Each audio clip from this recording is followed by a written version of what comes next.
लगता है इसका कारण है मेरे बचपन में मेरे साथ मेरे करीबी संबंधियों ने कई वर्ष तक शोषण किया, फिर कुछ करीबी महिलाओं ने गलत चीजें सिखाई जिनका प्रभाव आज तक मेरे जीवन में पड़ रहा है। मुझे भोगों की किसका इच्छा नहीं प्रश्न है, है? शरीर बिल्कुल खराब हो गया है, पिछले कई वर्षों से शरीर पीछे काम की नहीं बातें छोड़ो बच्चा, जो हो गया तो देखो, जो हो गया अगर आगे होने वाला होता तो उसके विषय में हम कहते, जो हो गया उसको लात मारो, बुरा सपना मान करके छोड़ दो, अब आज से अपना नया जीवन चलाओ। जो वर्तमान को संभालता है उसका भविष्य उज्जवल होता है। अब वर्तमान को पीछे की बात ले, पीछे तो समय नष्ट हो गया है, आपकी असमर्थता या आपकी प्रमाद स्थिति या आपकी कमजोरी देख करके जो शोषण वृत्ति हुई वो तो समय नष्ट हो ही गया। अब आज के वर्तमान के समय को पीछे का चिंतन करके हम नया ताजा समय को क्यों नष्ट करें?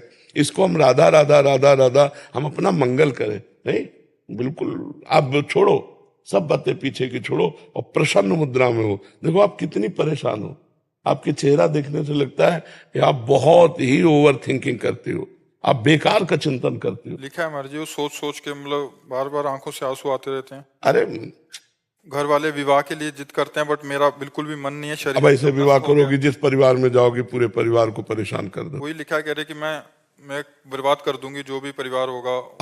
नहीं नहीं, अभी पहले आप स्वस्थ हो, आप साल 2 साल पहले स्वस्थ होइए, आपका दिमाग स्वस्थ हो, आपकी प्रसन्न, ऐसा लगता है जैसे कोई बहुत ही मतलब चिंतन के द्वारा अपने को नष्ट कर रहा है। आपको और कोई नष्ट नहीं कर रहा है इस समय, आपका चिंतन नष्ट कर रहा है। उसको संभालो, भगवान का चिंतन करो।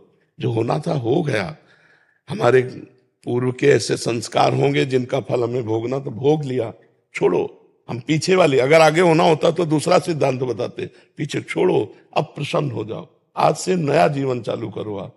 राधा राधा राधा राधा, और जब पीछे का चिंतन आवे तो काट दो, राधा राधा राधा राधा राधा राधा, उसको सुनो मत, तो मन शांत होने लगेगा, मन प्रसन्न होने।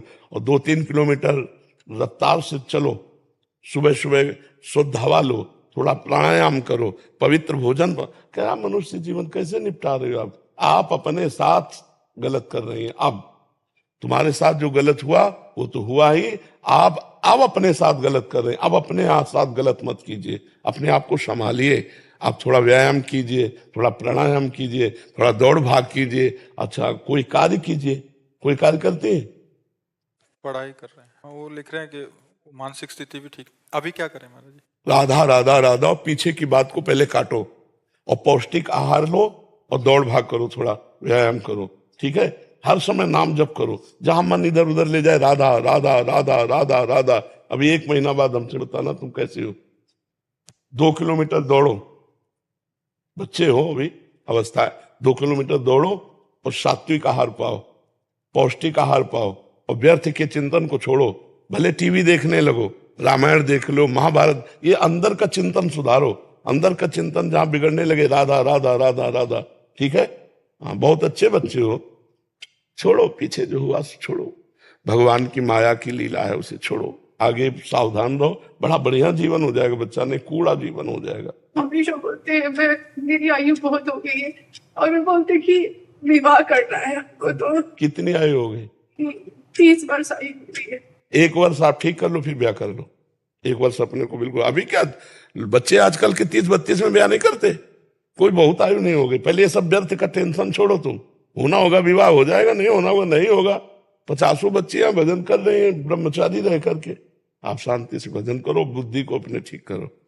केतन जी गुजरात से। राधे राधे, श्री हरिवंश। श्री हरिवंश महाराज जी, आपके चरणों में कोटि कोटि प्रणाम। महाराज जी, पिछले 1 साल से आपको नियमित सुनने का अभ्यास है, आपके द्वारा दिए गए नियमों का पालन भी कर रहा हूं। आपके बताए अनुसार साधक संजीवनी टीका स्वामी जी की और रसिक अनन्यमाल ग्रंथों को पढ़ता भी हूं। महाराज जी, वैसे तो सारे सवालों के हल मिल गए हैं महाराज जी, पर मुझे एक बार पूछना है, आप आत्म साक्षात्कार और भगवत साक्षात्कार के बारे में बात करते हैं महाराज जी, इन दोनों में क्या अंतर है? आत्म साक्षात्कार तत्व ज्ञान के द्वारा होता है और भगवत साक्षात्कार भक्ति के द्वारा होता है। तत्व ज्ञान का मार्ग सांख्य योग से है और भक्ति मार्ग जो है ये प्रेम योग है। भगवान शंकर कहते हैं, ते समाज गिरजा में रहू, अवसर पाए बचन एक कहू, हरि व्यापक सर्वत्र समाना, प्रेम ते प्रगट होए मैं जाना। ये भगवत साक्षात्कार है। जान ले सो जानन हारा, राम ही केवल प्रेम प्यारा। इसमें भगवान का सगुण साकार रूप दर्शन होता है, इसे भगवत साक्षात्कार कहते हैं। और तत्वबोध, मैं आत्मस्वरूप हूं, न स्थूल शरीर हूं, न सूक्ष्म शरीर हूं, न कारण शरीर हूं। अब वो तत्व क्या है, जब साधना करे तब उसका अनुभव होता है।